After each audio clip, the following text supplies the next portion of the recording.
And a very good day to you. And this is not Radio Ray. This is not from the sidelines. This is Valley Talk. And we are live here at the Linn County Expo Center. We are at the Northwest Horse Fair and Expo. I'm Dave Adams. For the next hour, we're going to be here talking to a number of folks about what's going on, all things horses, with the Northwest Horse Fair and Expo.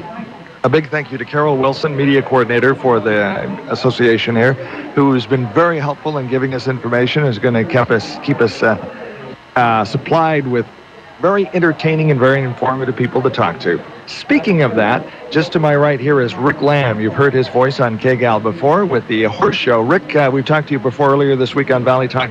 Glad to meet you in person finally. Likewise, Dave. Great to be here. So what's going on at noon today? You have an event called Best Friends Forever. Yeah, I do these talks at expos like this, and I love doing it because I'm an educator at heart, and we get people in a little conference room, very comfortable. I got a PowerPoint presentation and a microphone, and I just kind of go off. And my first talk today is called Best Friends Forever, 7 Strategies for Maintaining Harmony with Your Horse, which is really kind of a proactive approach to avoiding problems with horses. Tell us a little bit about yourself. How did you get started doing the horse show?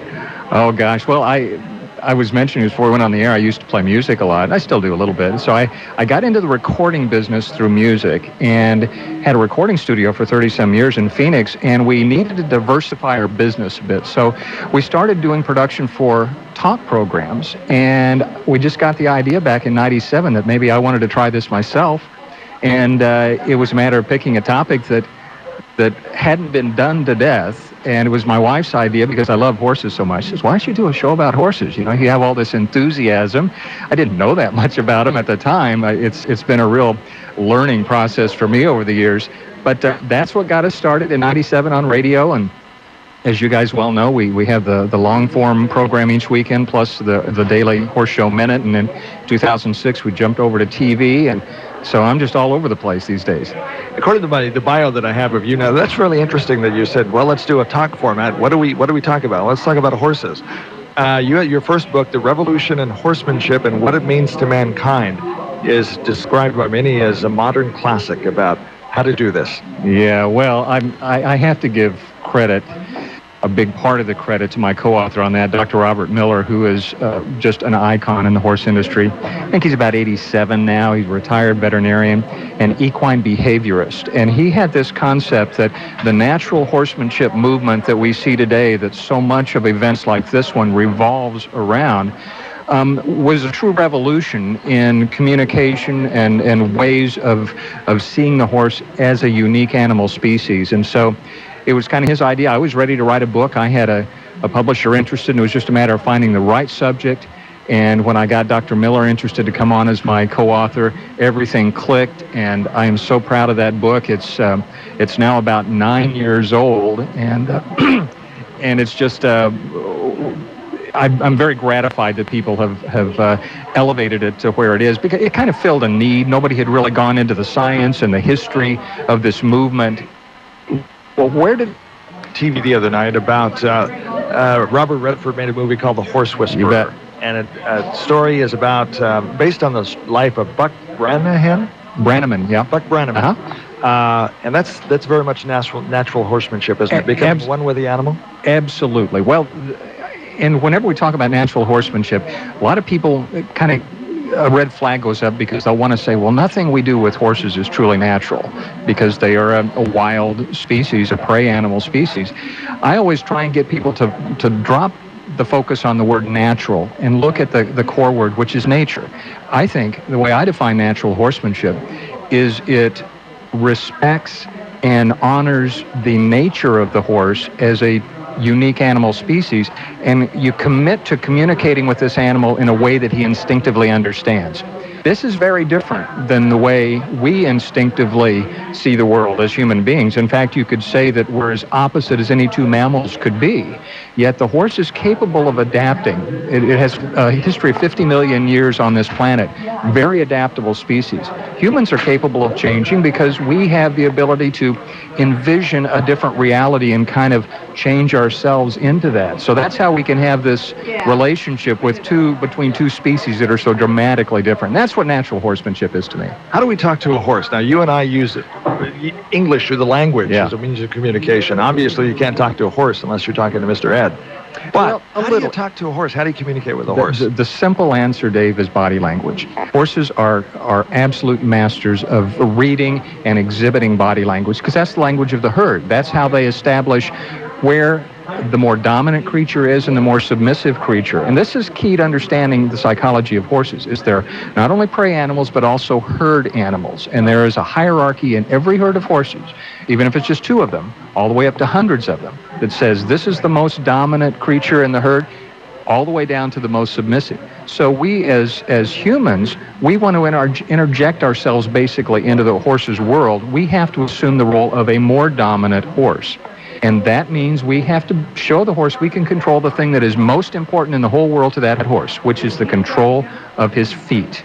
That is how he survives. That's how he runs away from predators. So the language we use is not only what kind of bearing we have as leaders, our focus, our deliberateness, our clarity, but also our ability to get him to move his feet when and where we want him to. If you remember, now I've ridden a horse once when I was about 8 years old. Like to do it again. But you look at a horse in the eye, and it's almost like this horse is reading your mind. Does a horse looking at us kind of sizing us up? Body language? A horse starts sizing you up from the moment he can pick you out of the rest of the world. In other words, if you start walking up to a horse and you're 100 feet away, and now he recognizes that you're not just part of the environment, he starts forming an impression. By the time you're close enough that you can actually touch him or interact with him, he's already got an idea of what you're about. And yes, they do size us up. And that's why you can see a really fine horseman, just his mere presence, his bearing I mentioned before, is enough to settle a horse and cause him to be willing to do what the person's asking. On the other hand, somebody that's very tentative, unsure of themselves, horse reads that and the radar go off immediately because he doesn't want to be at the mercy of somebody that's not a competent leader to him. Every horse is willing to be a follower, and every horse is willing to assume leadership if he thinks he needs to in order to survive. So if you're afraid of the horse, they can pick that up. They do pick that up. It's not, you might have heard the expression, animals smell your fear. There you go. That concept is not really true between different species. Pheromones are something that are recognized within a species.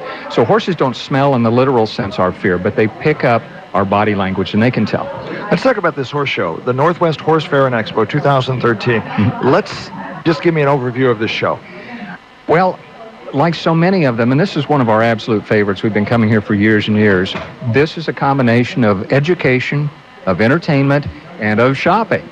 And it's very family friendly. You'll see lots of friends here, or lots of families here. In fact, I see a Boy Scout table over there. They're selling their candy. I'm going to try and walk by without buying any again. But it's hard to do. It's very hard to do.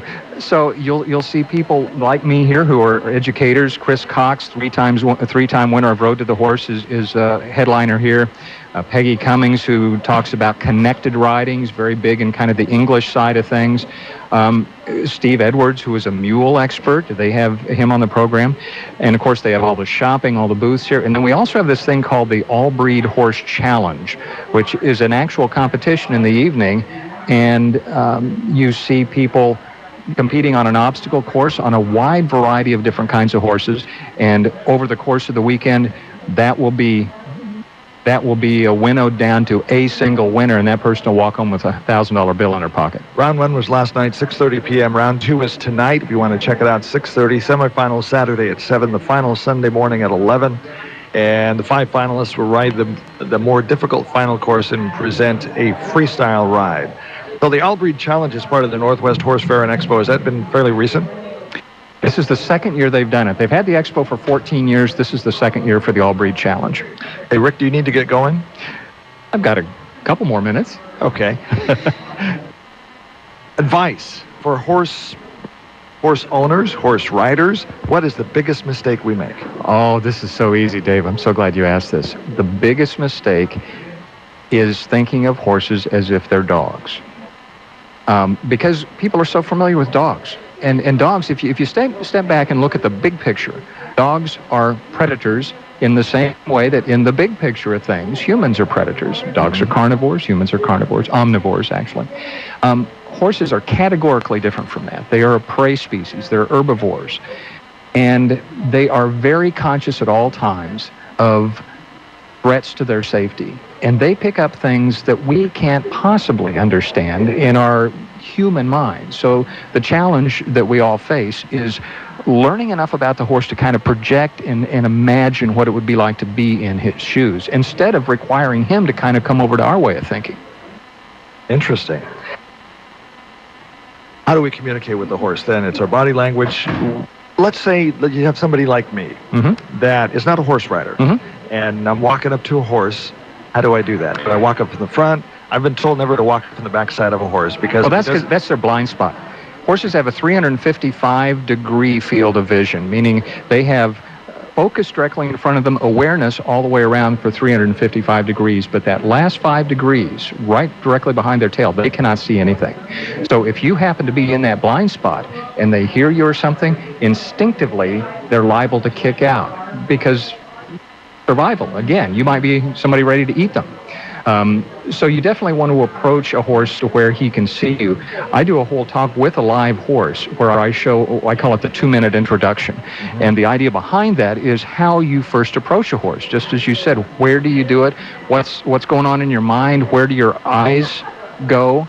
And basically, to me, I approach a horse using kind of my peripheral vision. I don't lock on to it. You know, we as humans, we put a lot of value in looking somebody straight in the eye. Yeah. Do we not do that with a horse? No, okay. Not in the beginning at least. Because that's a challenge. It is a challenge. All right. And especially because we are so focused as a species and very task-oriented and you know, we always want to be getting something done. Horses don't have that kind of mentality. So they sense that kind of focus and you know, deliberateness at that level as kind of a threat to them. So I always kind of approach using more of my peripheral vision, and I want to get up to where I can actually touch the horse. And I touch the horse always right about where the neck enters the body. That's kind of a safe zone with horses. You're not down by their feet, which again, their feet are the key to their survival. Right. You're not really up around their head where you might interfere with their senses. So it's a pretty safe place. And I will just put my hand on that horse as wide as I can, not patting him, just touching him. And this is where it gets a little foo-foo. I really want to have a very clear intent in my mind that I am not a threat to that horse. I want to project through my hand, through my touch, a loving message. Horses are sentient beings. They pick up stuff that, you know, we as really kind of sensory, you know, thinking human beings, it's a little bit different for us. But horses sense things. And so that intention will come through. All right. We're going to take a break here in just a minute. Rick, thank you for being with us today. Thank you, and look forward to your presentation today. Look forward to finding out more about the Northwest Horse Fair and Expo. This is Valley Talk. We do want to remind you once again that we are still giving away Quiznos Taste on Us. It's a $10 gift certificate we give away during every show we do. You can send your entries to me at my email address, dave@kgal.com, or you can call the station at 451-KGAL or 926-KGAL. And they will put your name into the drawing for Quiznos Taste on Us. And we'll be drawing for that at the end of the show. More from the Northwest Horse Fair and Expo in just a moment on Valley Talk. When you look out across the Willamette Valley, you'll see plenty of banking choices. Willamette Community Bank is here to give you an option that's pretty unique, like no other, in fact. Hi, this is Sue Kalina, Relationship Manager. Willamette Community Bank provides an alternative to large national and regional banks by offering customized financial services and local decision-making to benefit local people, local families, and local businesses. How many banks can say that? Willamette Community Bank, service like no other. Member FDIC, Equal Housing Lender. Servco is proud to announce that we now distribute a septic-safe drain cleaner called BioClean. BioClean is a totally green product that eats through buildup in pipes and drains, leaving only an ash-like flushable substance that consumes itself. If you want to have pipes and drains that are trouble-free, then BioClean is the product for you. Want to know more? Contact Servco today for your licensed, bonded, and certified plumbing professionals at 1200 East Grant Street in Lebanon. Call 541-451-5090 or visit servcoinc.net. Servco, we're ready to serve you. Now open Saturdays.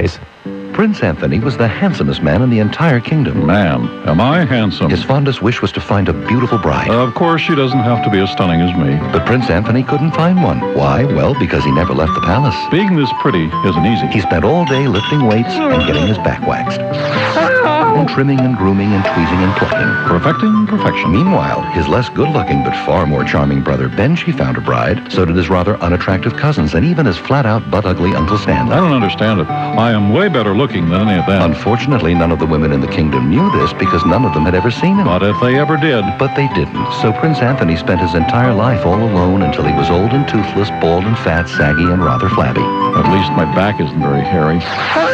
You may have the best product or service in the world, but if nobody knows about it, you just have the best product or service in the world. It's called advertising, and it works. Your competitors know this. Why don't you? This message brought to you by this station, Adweek Magazine, the Radio Advertising Bureau, and the famous Radio Ranch. Are you looking for doors or windows for a new or existing home?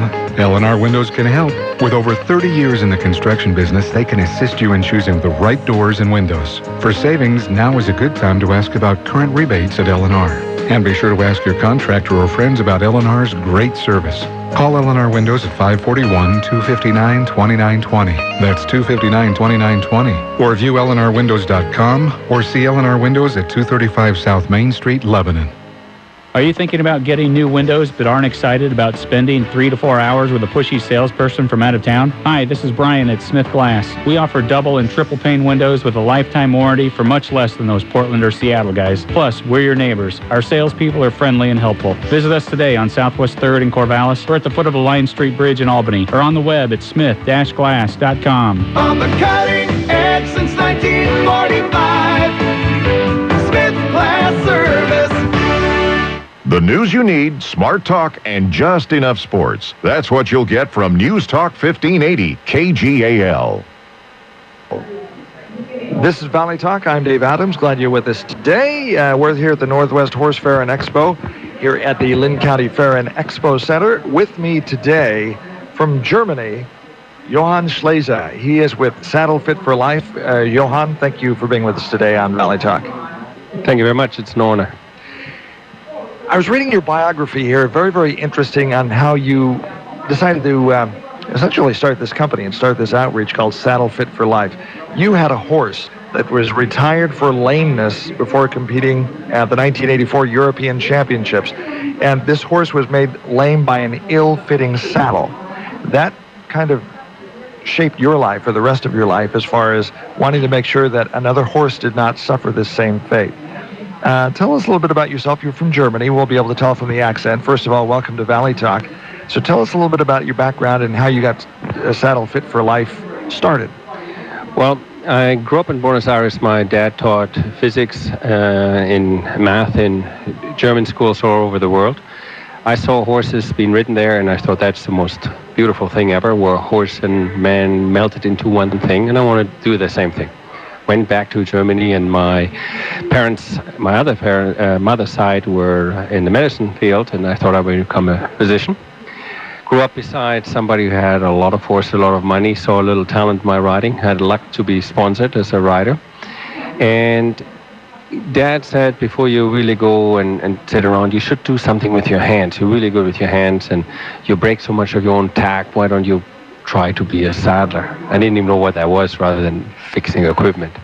So I'm a saddler apprentice, just short term, I thought.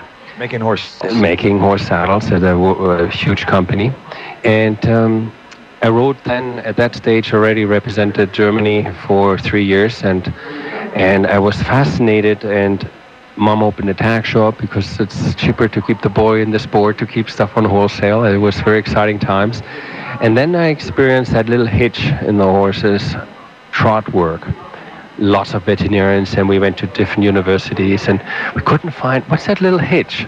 And our team coach says, you know, we need to get that fixed, because when you represent the country and you get ding, ding, ding, ding, in eventing, you have to pass the vet check. If you pass the vet check, green light, go. But if after dressage they say, we have to look at that again, your heart rate score is 100 miles an hour, and can I make the team? So we checked him again. Okay, so took the saddle off, he was fine. But obviously there was a problem.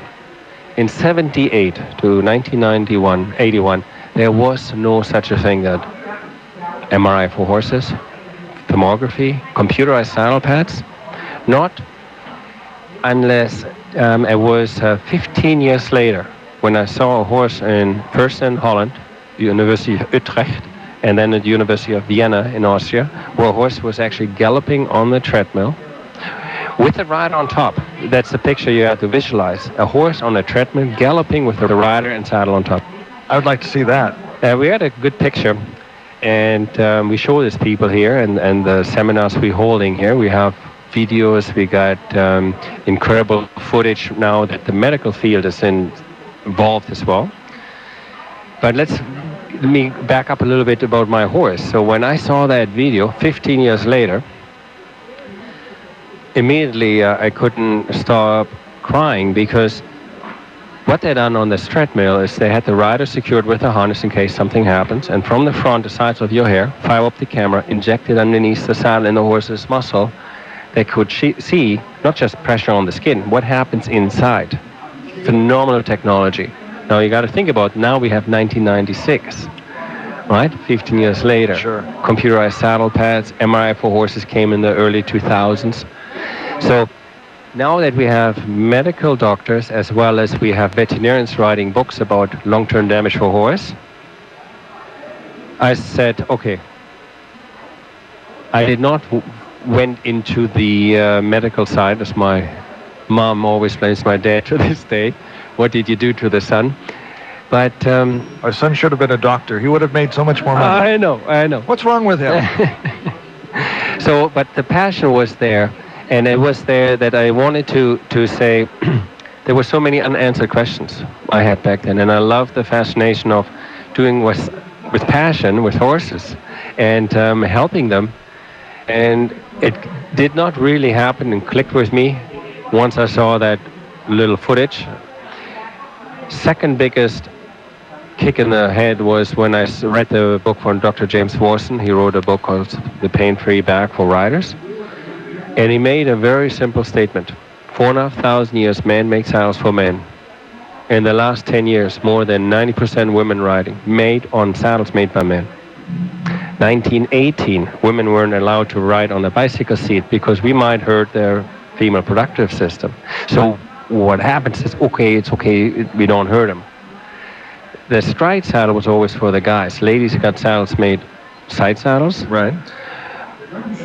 But the saddle had war or had work or had a system behind. So if you teach me, you're the general of our army, you taught that cannon comes towards you, the enemy comes towards you with a slide leg, you move the horse left and right. So it's important for us soldiers to realize where the horse can carry us the best, and how the wool pad and the girth and the cinch is probably. So this is nothing new. Right. The technology we have now with the MRIs for horses, we know now that our grandfathers really they knew, because that was a livelihood. But through the Industrial Revolution, we lost a lot of knowledge, how the fathers passes on the trade to the son, but there was a big crack. My grandfather says, son, you're not going to be a saddler because we got horses plow that field. We got cars going from A to B. We're not riding wars anymore with our horses. So we lost a little information, which now comes back and says, hey, buddy, your granddaddy knew. What he said was right. So it's amazing how we humans intend to trying to reinvent the wheel while we yet knew it.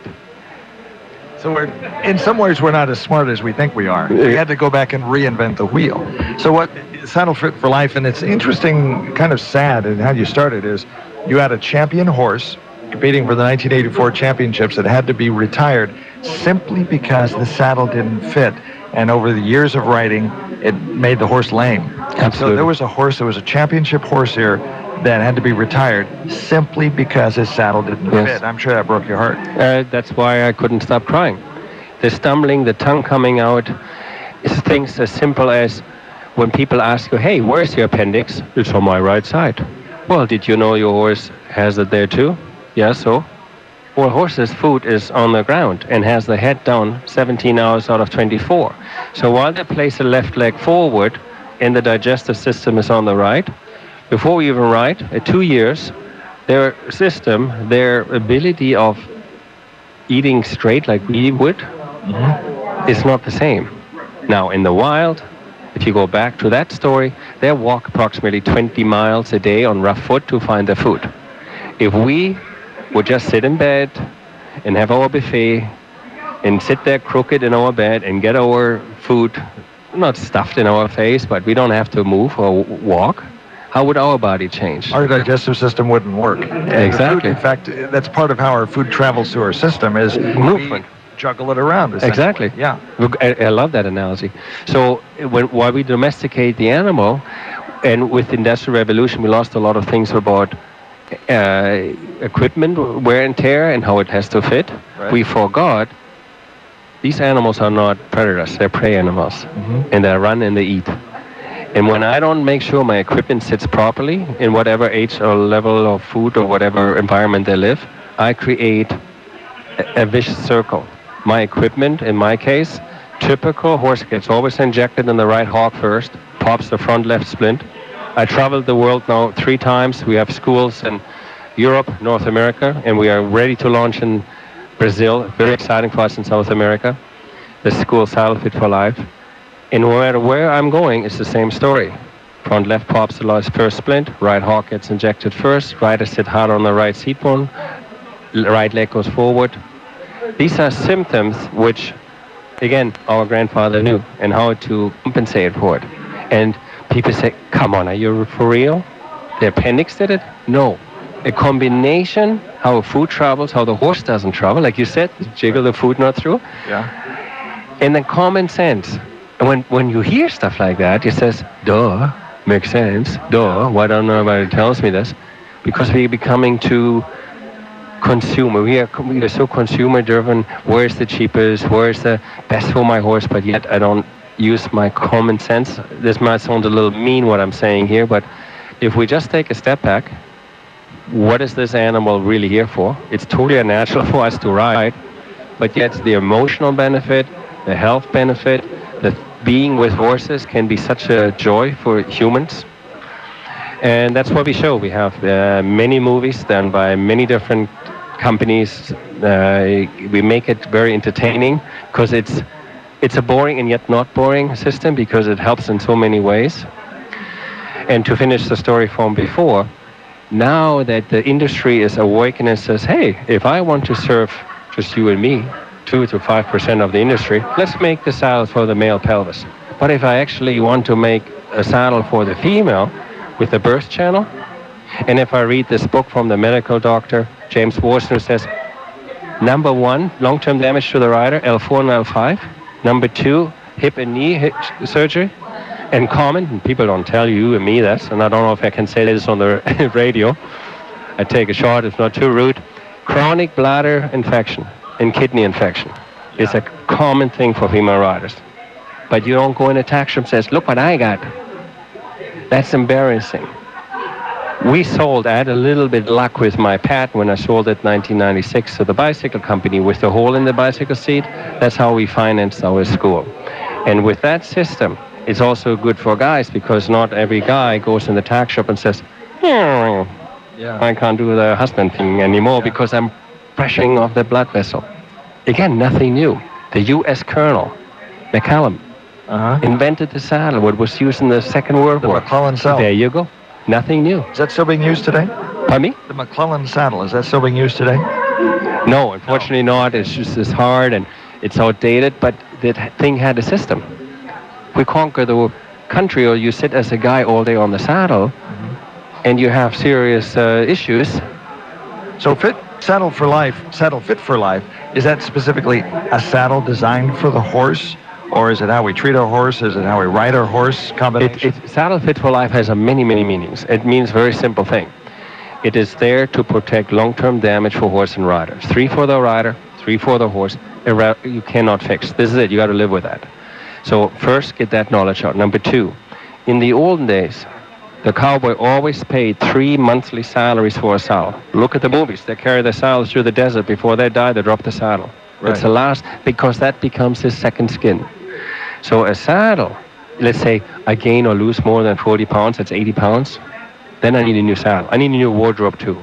But a good saddle can be adjusted to change your other horse. So a saddle fit for life means once you fit a saddle what fits you, you can fit it on site just like the farrier does on site, shoes and fits the saddle. That's a tradition many retailer hates. I'm not a very like boy because I'm telling you, we want to work where the horse is the proof and pudding right there. The key to have a saddle custom made for us and not just go to the tack shop and say, I'll take that one right there. The key? No, that's not it. The key is the consumer must ask the retailer, is this a disposable saddle? Non-disposable. Retailers get eyes. Manufacturer gets eyes. What does that mean? What does that mean? Disposable means the horse got bigger, got more muscle, lost weight, gained weight. You can't change them. Throw it away. Non-disposable means the horse changed. The person can change it right there at the barn. Some saddles are made so the rider can do it. We're launching here a Western saddle, which is very close to the McCollum saddle with new technology. Very affordable. So you can customize the saddle as the horse and the rider changes. Yes, for life. So that's where the Saddle Fit for Life comes in. That's right. When is your seminar coming up? We have one coming at 1 o'clock today at the conference hall, and it's an hour. And then we have another one coming at 3 o'clock with the live horse, which is really, really interesting. It's 3:30 to 4. There where we show you where you can go to the dollar store, buy yourself a piece of chalk, put 5 lines on the horse with chalk. We will never, ever, ever put a saddle the other way around, because by showing you the simple ways where cranial nerve 11 is, that's the same nerve. For example, a cat, when he picks up the little kitten, what does the kitten become? Numb. Right. What do dogs do when they fight for survival? The boss or the winner bites the other one in the throat and pins him down before he kills him. Mm-hmm. Horses fight for survival on the withers. So when the stallion gets to the horse and he bites him on the withers, that stallion is out of the herd, or you are my protector on the side. I'm leader. What does he do when he breathes the mare? He bites her in the withers. That cranial nerve 11 hits the shoulder. She doesn't run away. Hollows the back, and opens the pelvis. Now, gentlemen, for you who listens on this radio, do not try it on your women. It does not work. It only works for the horse. Yeah, don't try this at home. That's right. Okay, coming up is it 1 o'clock today? It's the latest information on horse anatomy, diagnostic, evaluation, and saddle fitting solutions. Johan Schleiser? Yes. From Saddle Fit for Life. And then again this afternoon at 3 o'clock? Mm-hmm.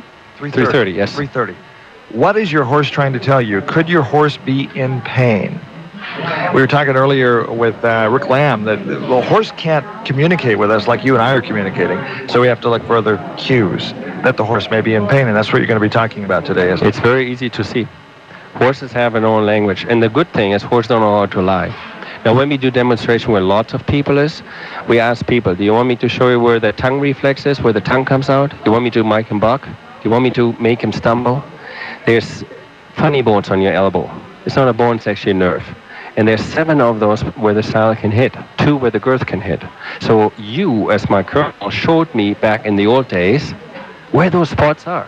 So by a special way of folding my cooler where I covered myself at night, special way of moving the cinch around to bypass the spot on the side, my job was as a soldier to get away from those nerves. That's what I show this afternoon, where these reflex points are. I like to call them funny bone because every of us hit them once. And people can see very quick. The eyes and ears don't lie at the horse. When I hit that spot, look at the eyes and ears. So they do talk in a way, but not like you and I right now. Interesting. Looking forward to that today. Johan, it's been very informative. Thank you very much. Entertaining to talk to you. Thank you for being with us on Valley Talk today. We're going to take a break, and we'll be right back. Don't forget, Quiznos Taste on Us. We're still taking the entries for that. Send me an email, dave@kgal.com, or call the station, 451-KGAL or 926-KGAL. And we will be right back here at the Northwest Horse Fair and Expo 2013. The Osgood File, sponsored in part by Regis. Impress your clients and upgrade your business image with a prestigious office from Regis. Get the first 2 months free. Call 1-800-OFFICES. I'm Sam Litzinger, sitting in for Charles Osgood on the CBS Radio Network. Space, the final frontier. It's not only the final frontier, Captain Kirk, it's older than we'd thought. More after this from Charlie. One challenge that businesses have to face every day is the U word, uncertainty. You can't afford to be uncertain about your office space. That's why a Regis office makes sense, like the one I visited in New York City. Your beautifully furnished, wired Regis office can be ready when you need it. It includes a receptionist, access to meeting rooms, and state-of-the-art video conferencing, all with no long-term lease. Call 1-800-OFFICES and get 2 months free when you mention Osgood. That's 1-800-OFFICES. Confusion ever someone or have sudden... Have you ever had sudden confusion, trouble speaking, or understanding someone? It could be one of the 5 signs of stroke. Sudden weakness or numbness of the face, arm, or leg. Sudden trouble with vision in one or both eyes. Suddenly having trouble walking or difficulty with balance. Or a sudden intense headache that comes out of nowhere. Don't wait. Call 911 immediately. Time lost is brain lost. Find out more at powertoendstroke.org. Brought to you by the American Heart Association, American Stroke Association, and the Ad Council. Space is big. See, I did learn something in grade school.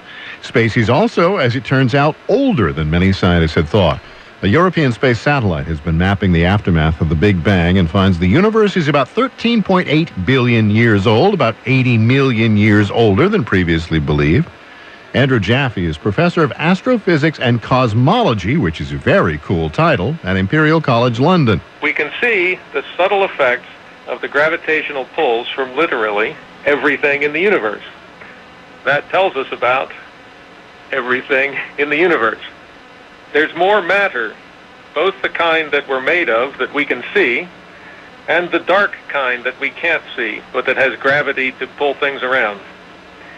There's less dark energy, the mysterious stuff that's pushing the universe apart. Charles Lawrence is a scientist with the U.S. Planck Project at NASA's Jet Propulsion Laboratory, which is also a cool title. These pictures are light from the early universe. We can actually get a view of the seeds that grew into the galaxies and clusters of galaxies that we see in the universe around us now. In sum, the universe is still big and old and still a wonder. I was going to give a lecture on Max Planck's calculations and how they figure into determining the age of the universe, but I see I'm almost out of time, so I'll just give the last word to my friend, Mr. Spock. Fascinating. Ain't it, though? The Osgood File, Sam Litzinger on the CBS Radio Network.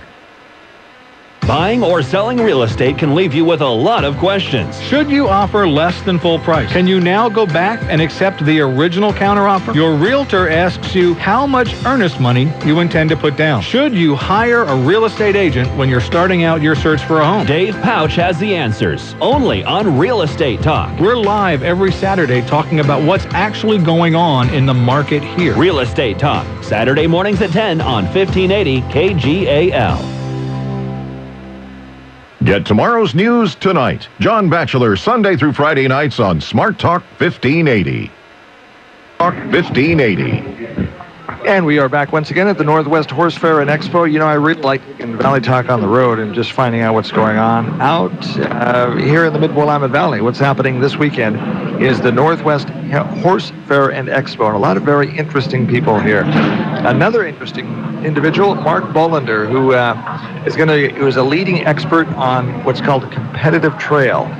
And competitive trail has different aspects: mountain trail, extreme trail, and competitive trail.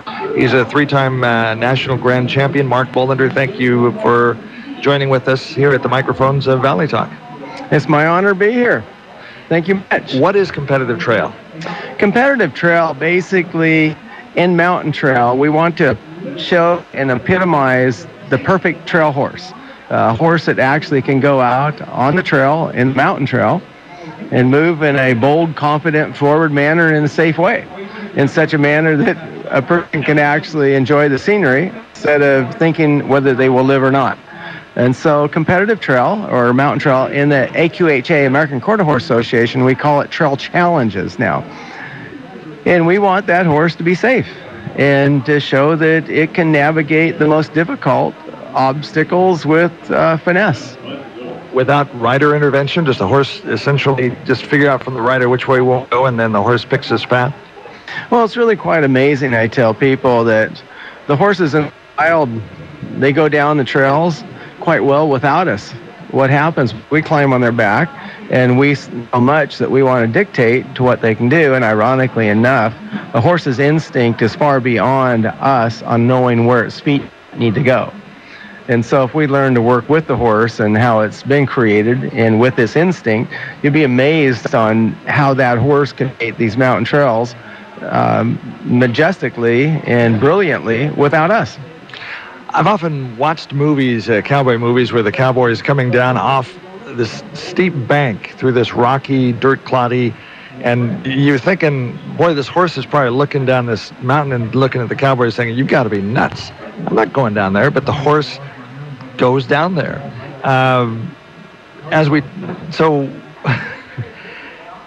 Is there ever a chance the horse says, I'm not going down there? Because the horse has got to have some kind of preservation instinct, I would think. Yeah, the horse has a lot of preservation instinct within them, but one instinct that a horse has is, we call it the third instinct, is they try to please those they see above. And ironically, instinct within the horse is a different type of intelligence that we have. And instinct is simply a big fancy word to say, and scientifically we can't explain what we can see, nor does a human have the ability to duplicate it. So sure, those horses might look at a scary trail going down and said, heck, no way, am I going? Yet you're asking... You crazy cowboy? You crazy cowboy. And yet that horse's instinct to please you, if they see you worthy of a leadership role, and it comes down to that, yeah, they will die for you. They will head down. And so your response after a horse makes a commitment to navigate that obstacle or that hill, no matter how difficult it is to leave the horse alone. Let it do its job. And you have to trust the horse, and trust works two ways. If you don't trust a horse, the horse's instinct will not trust you. What's the difference between mountain trail, extreme trail, which kind of, by virtue of the name, would make one think that it's kind of the trail I just described? So you have mountain trail, extreme trail, competitive trail. What's the difference? There's often a lot of similarities. What it is, it's turned out to be a new discipline, and almost all of these can be traced back to the Oregon Horse Center about 12 years ago, where they started what they call the Mountain Trail Show. They brought the mountain into the arena. So right now, the new discipline is what I would call very fragmented. There's a number of aspects to it, but many of them are doing similar things. We have been building trail courses, mountain trail courses across the globe, and continue to do so, and they're now being used for the Quarter Horse Trail Challenges. Some of them are also used and called Extreme Trail, etc. And so there's a lot of similarities in the discipline. But I foresee a consolidation of the fragmentation, and so everyone will be coming together over time. I think now that it's becoming a legitimate, International Mountain Trail Association will pull it all together, I really believe. Before we went on the air, I asked you what you did before you became an expert in trail riding, and were three-time national grand champion. You were formerly, and currently still are, of course, a professional speaker, but in the areas that you spoke of before didn't have anything to do with horses. No, what were those? Banking and building and agriculture, farming. I'm a teacher, a shop teacher, also of economics also, so that's how I did the banking. And then on a religious end of it, I have a great faith and passion and love for the Lord. And so we carry that forth.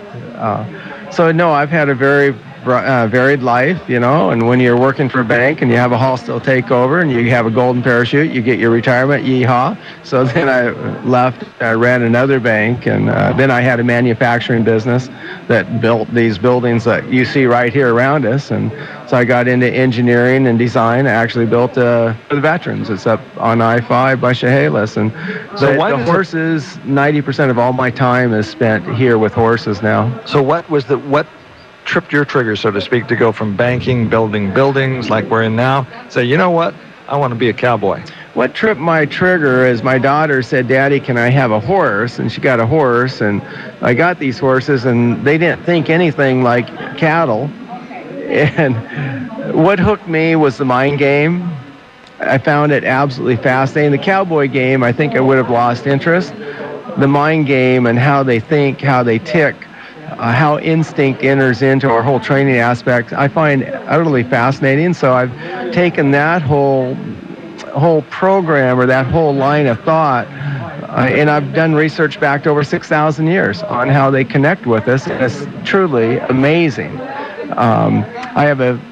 Recently I was a keynote speaker at the Morgan Horse Convention and did a presentation that I'm on the trail stuff. And my opening photo, slideshow, was a horse walking across a 7-inch wide balance beam 30 inches off the ground and no way up on it. And it's a picture that when you see it, all you can do is go, wow. It is truly amazing. It's like when you first see the Great Wall of China. Your only word is wow. And then when they look at it and they calm down, I say, now look again at that photograph where the horse is blindfolded. And when they're, wow. Yeah, when they go, wow, then I say, look again, the trainer's not touching the horse.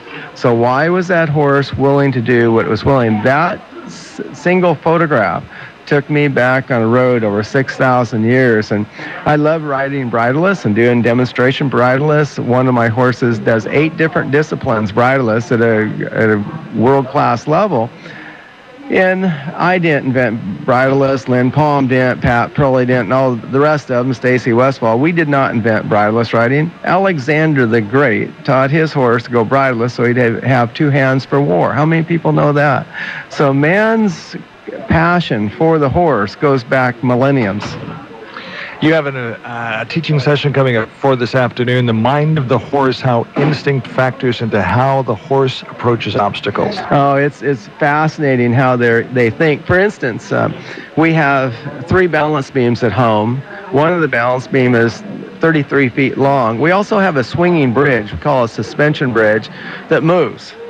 And that used to take weeks to train a horse, to navigate that bridge with a little boldness and confidence and finesse.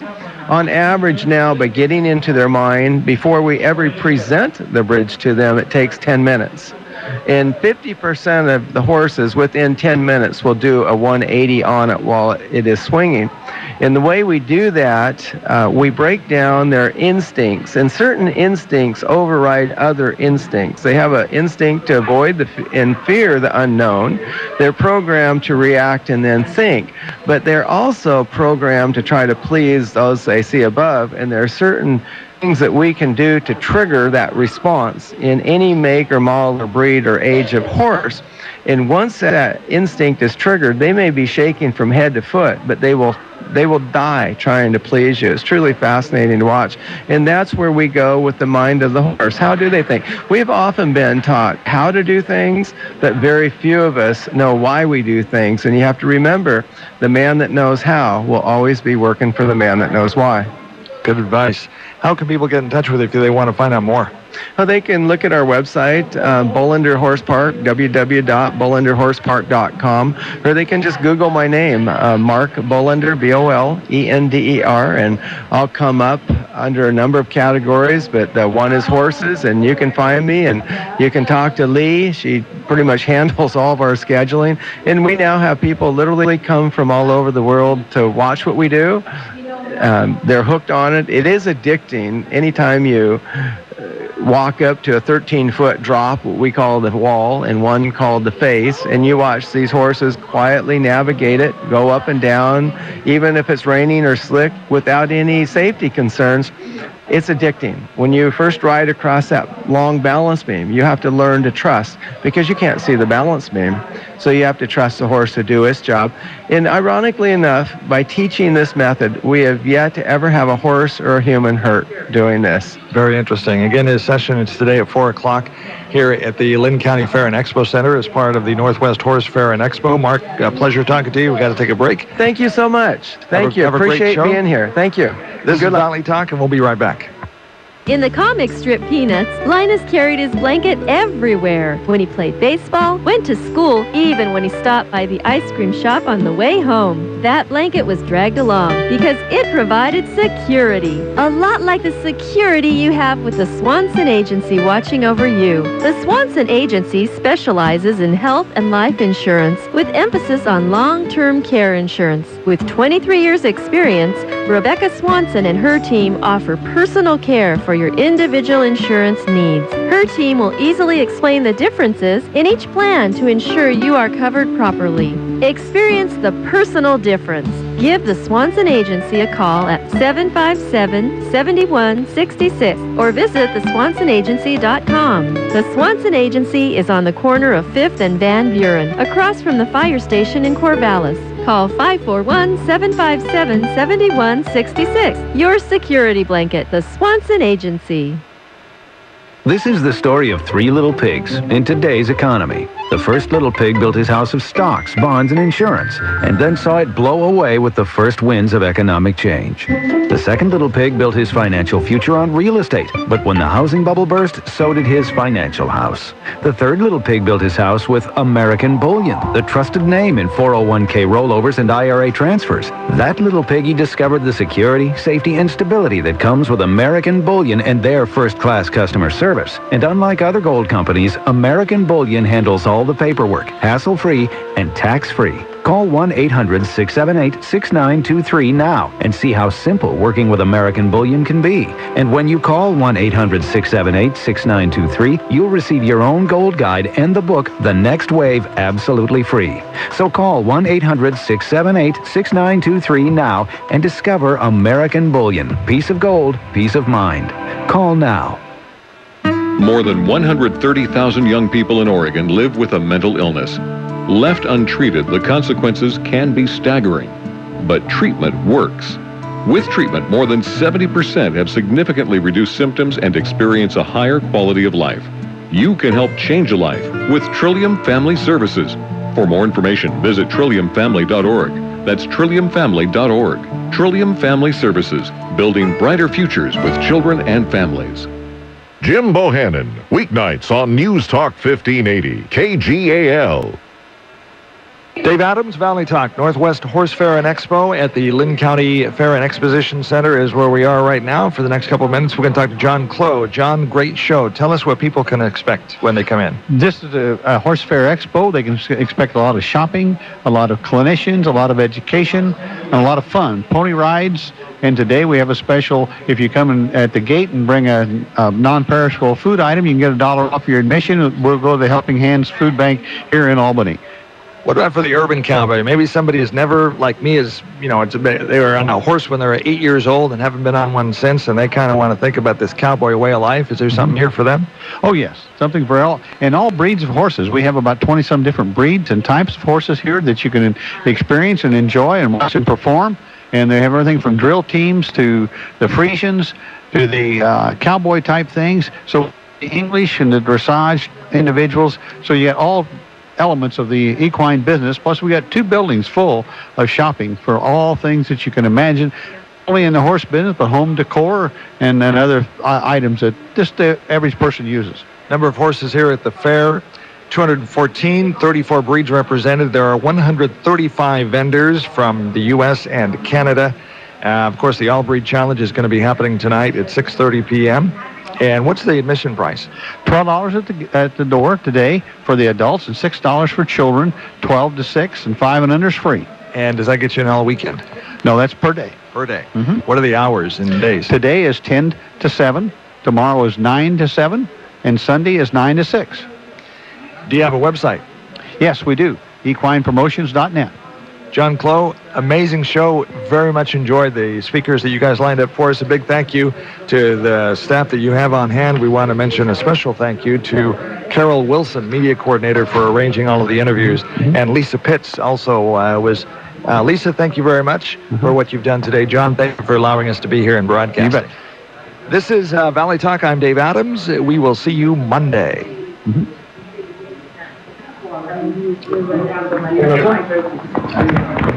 Thank you, sir. Locally owned and operated, this is the very independent News Talk 1580 KGAL, Lebanon, Albany, Corvallis.